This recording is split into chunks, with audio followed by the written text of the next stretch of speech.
Hello and welcome to honors function. Well, we've made it. This is the last video of the year. Okay, what is it on? Inverse trigonometric function. So you've already worked on these. It was an informal introduction to inverse trigonometric function. So basically right here, I'm going to finally explain the ranges of this function. Why is sine inverse an angle between -2 and pi over 2? Why is cosine inverse an angle between 0 and pi? Okay, so let's begin.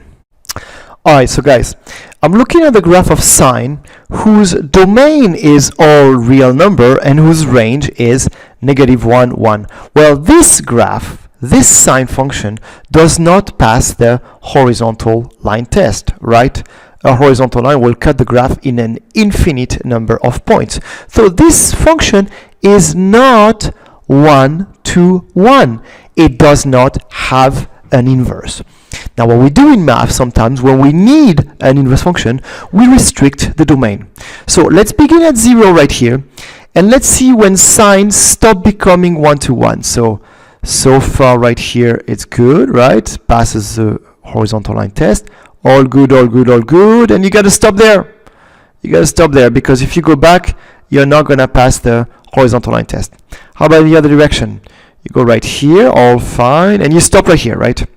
If you pass that, you won't pass the horizontal line test. So what is this value? This is pi over 2, while this is negative pi over 2. This blue graph right there, which is a restriction of sine. Now this one is 1 to 1, okay? What do we call it? Well, sometimes in some book, I think I may use this definition, you will see it's called sine with a capital S. This sine is 1 to 1. What's its domain? Its domain is negative pi over 2, pi over 2. What's its range? Its range is -1, 1, okay? This is 1 to 1.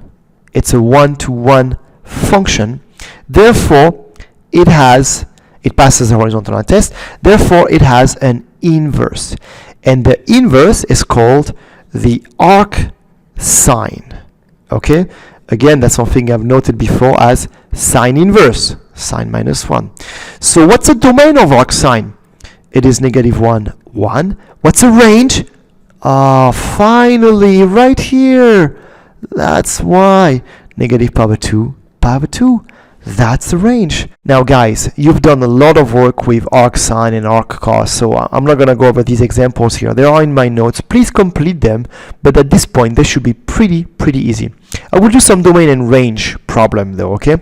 Let's check out quickly cosine and understand why we have this range for cosine. Alright, well, hey, again, you can see cosine right here. It doesn't pass a horizontal line test. So this is not a 1 to 1 function. This cosine doesn't have an inverse. So how do we make it 1 to 1? By restricting its domain. So let's start at 0 and let's go to the right. Okay, so I'm starting right here and I'm going to the right. This is all good. This is 1 to 1. This is all good, and I have to stop right here, right? I gotta stop right here because it's stop right here.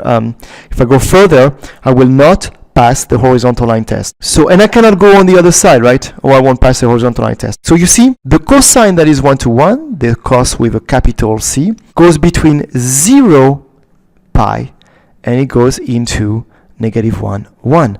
Now this cosine is 1 to 1.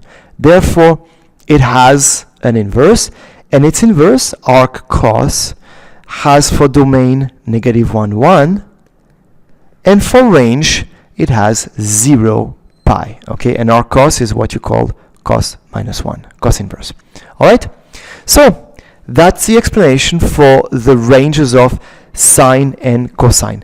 Let's quickly check out the graph of these inverse.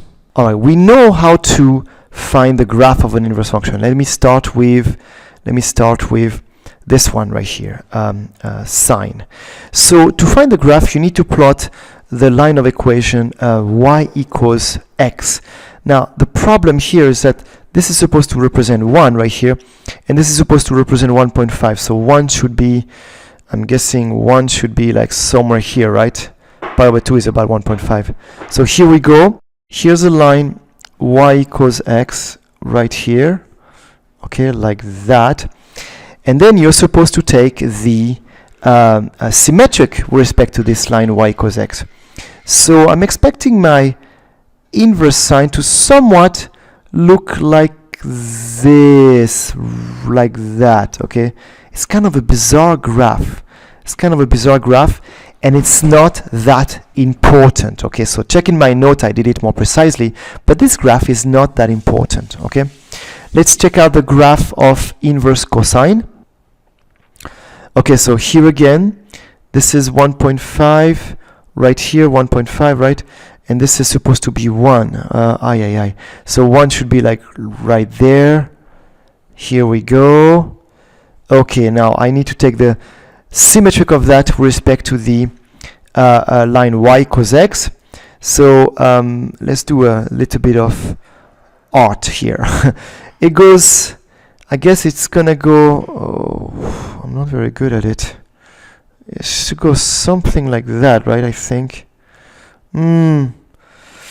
Something like this, right? It's got to be the symmetric right here, right? Symmetric. So check out my notes. I've done a better job with the symmetric, but again, the graphs are really not important. Let's go over some example of domain and range. So hey guys, try the first 5 examples. This is the kind of work we have done before. I think I have some limit in some of them.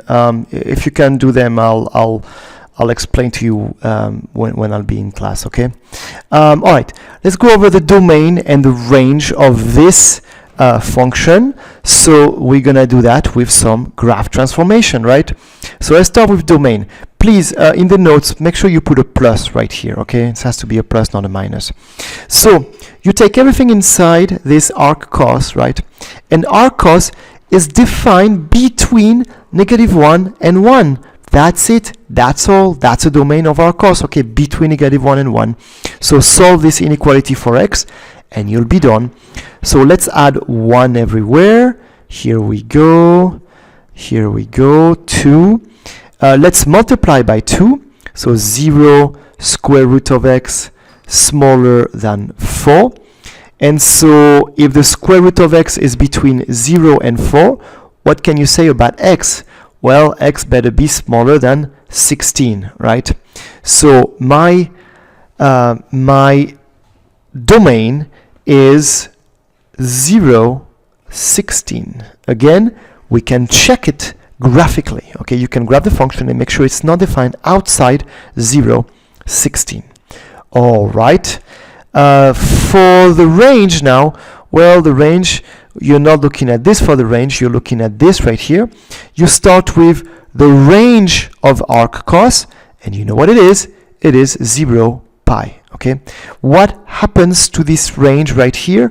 First thing gets multiplied by 2, so that's 0, 2 pi, then gets reflected across the x-axis, so this is -2 pi 0, and finally up pi over 3, and so this is -2 pi plus pi over 3, and 0 plus pi over 3, so that's pi over 3 right here. And so this is the same as -6, -5 pi over 3, pi over 3. That's it. So you see, it's really not difficult work to find domain and ranges of all these functions. Let's go over one more examples. Here, I'm going to do number 8. Make sure you do all of the other example instead of notes. This is a little bit more complicated. Again, if you have some difficulty with it, I'll help you out in class. But this one is actually very, very simple. You'll see beautiful proof analytically. It's very, very simple. You can also show it in calculus, actually, this one. And it's not difficult. Although, it's a bit more challenging, actually, because you got to derive. Anyway, sorry. So x is a number between 0 and 1. We know the domain of arcsine and the domain of arccosecant is -1 and 1, right? So this time I have a number between 0 and 1. So this these angles are acute, right? These angles are acute. If the number is between 0 and 1, x is positive, we have some acute angles. You remember, we are in Q1 for both of them. Therefore, I can use a triangle to understand these angles. So how can I represent the arc sine of x? So let me get a right triangle right here. And I want this angle to be the arc sine of x. So this is the angle whose sine is x, right? Sine is x. Sine is opposite over hypotenuse. So that means that's x over 1. Okay, all right. Can you name this angle, please? How do you name this angle? Well, you're going to have to name this angle with this side and this side, right? Because you don't have this side. I mean, we can find it, but that's not the point.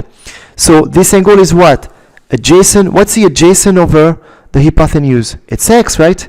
So it's the arc cos of x. And so what do you have? Arc cos of x plus arc sine of x equals pi over 2 because they are complementary. That's it. Beautiful geometric proof of this property that you may or may not also see in calculus. Thank you for watching.